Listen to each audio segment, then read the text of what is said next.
It's not. There it goes.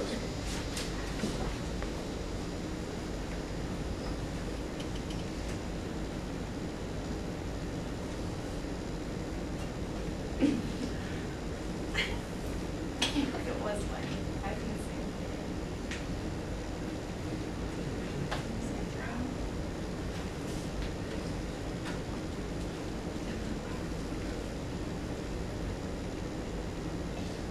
Hi, I'm Sean. I'm Tim.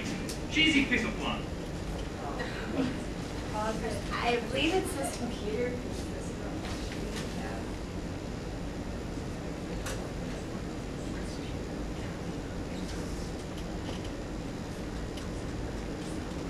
Guys use them all the time. Girls have to put up with them. We're here in the park for Denny's to try some out. So, let's see what happens. Am I dead? Because you're an angel. This game might be pretty bad, but just have falling for you.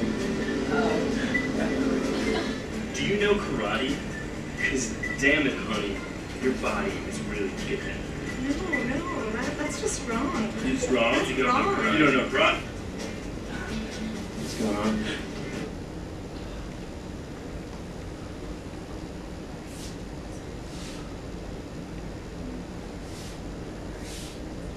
Okay, so those are a couple examples of pickup lines, and as you can see, they sound like pretty big douchebags. So, chapter 7 is about interpersonal relationships, so just relationships that you have with people other than yourself. And if you follow these steps, you know, you don't have to communicate with people like they just did. So it's just to communicate more effectively and manage your relationships so they're successful and don't deteriorate, and just to be aware of your surroundings when you're communicating. These are the stages of interpersonal relationships.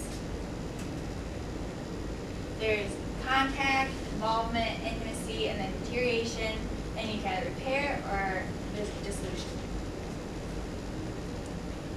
Contact is the exchange of basic information, so kind of like what the guys are trying to do. They're trying to like go in there and get the girl's number, but they were doing it all wrong. And instead of being so rude, they should have just come up and been like, "Hi, my name is so and so. How are you?" Instead of just like going with cheesy pickup lines. So you want to engage in communication that's invitational, so not like freaky. So you don't want to like go up there and just be like, "Hi, how many piercings do you have?" You know.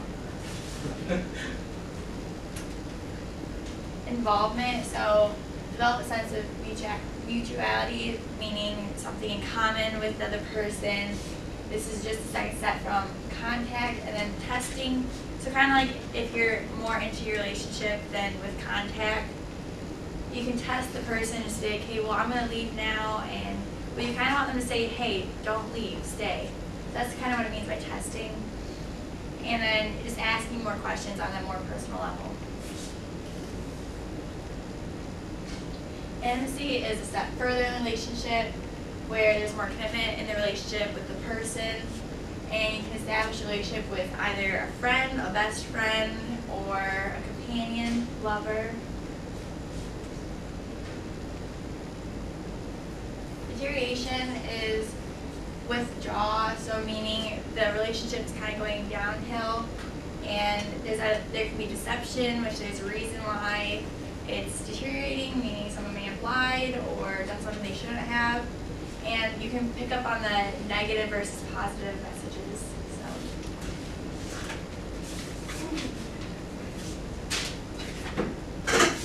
All right, repair. Trying to repair the relationship. Analyze what went wrong and try to solve the problem, and see what you can change and what you're willing to do to change it.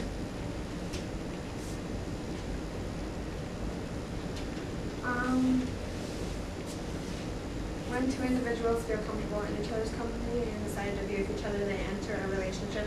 And types of relationships are like family, friends, platonic, and romantic.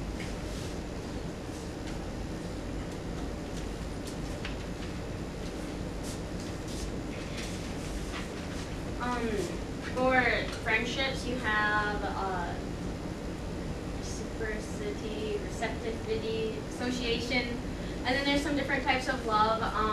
In the textbook, there's this quiz that you can take and figure out what kind of lover you might be. And according to like the questions, you might be like an eros lover, manic. That's like the one who always wants to be around you all the time, so needy and obsessive. And you don't really want to be that kind of lover. And then for primary relationships, they're your most important relationships. They have traditional couples, like two parents living together, like taking care of children. And then you have your independents, like a single mother or a father who can either just be because the father or mother didn't want to take care of the child, or maybe there was a death, and then they're just called independent. And then there's the separates, where they both parents are in the picture, but they're not in the same household. They take part in the life of the family, but they're just not together.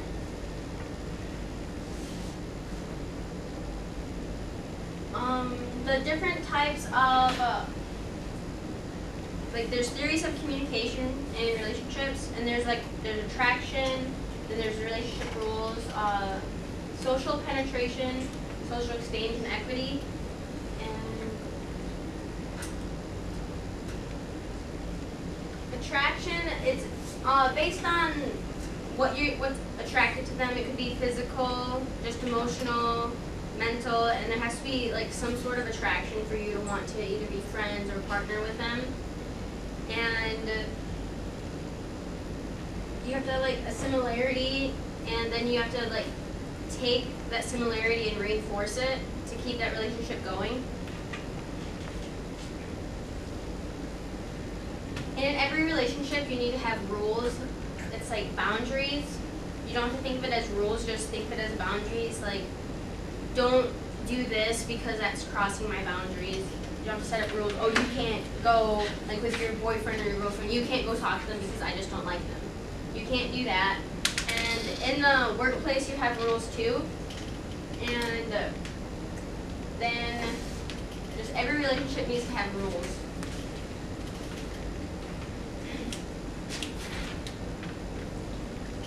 And then there's social penetration.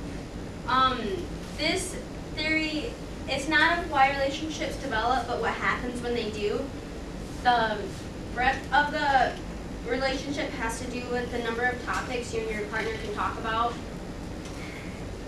And the depth of the relationship involves the degree to which you penetrate the interpersonality. It means how much do you, like, you know how you have like friends and then you have best friends? Well, that's the depth of the relationship. How much you get involved with them. And then deep penetration is the reverse, when you don't really want to be that close to them, then you deep penetrate.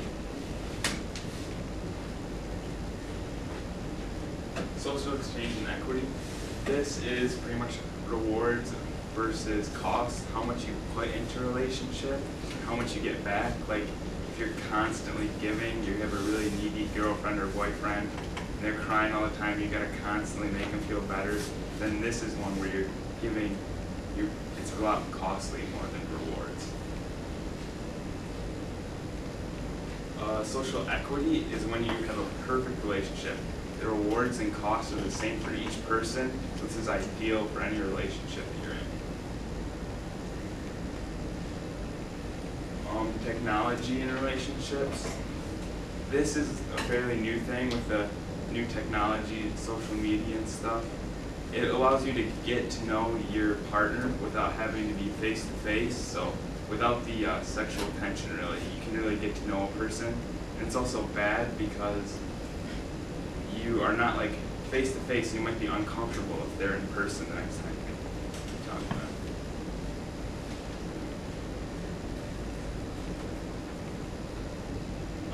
workplace romances.